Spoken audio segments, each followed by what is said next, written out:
සඳුෂි දිව්‍යාංජලි වයඹ විශ්වවිද්‍යාලයේ කළමනාකරන පීඨයේ උපාධිය හැදෑරීමට බලාපොරොත්තු වෙමින් ඉන්නවා. ප්‍රතිඵල ගැන කතා කරොත් මම සරසවි වරම් හිමි කරගන්නේ A2B1 සාමාර්ථයක් එක්ක. මේ අතර ගිණුම් කරන විෂය ගැන කතා කරොත් එහෙම මම මුල ඉඳන් අන්තිම වෙනකම්ම මගේ ගිණුම් කරන්නේ ගුරුවරයා විදියට තෝරගත්තේ සඳරුවන් ජයකොඩි සර්ව.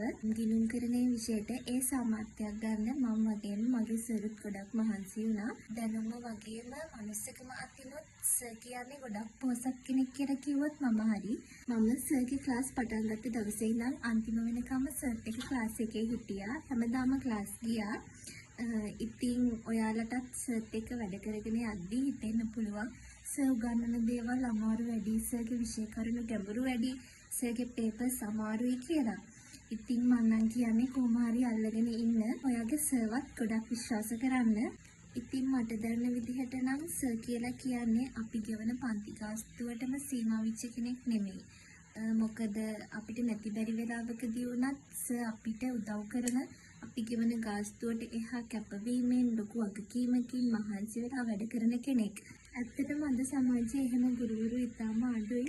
ඉතින් සර් වගේ ගුරුවරයෙක්ගේ ගෝලයෙක් වෙන්න ලැබිච්ච එක ගැන මට ගොඩක් සතුටුයි. ඔයාලටත් සර්ත් එක්ක එකතු වෙලා හොඳට වැටික් කරලා මහන්සි වෙලා හොඳ ප්‍රතිඵලයකට යන්න ලැබෙන්න කියලා මම ප්‍රාර්ථනා කරනවා.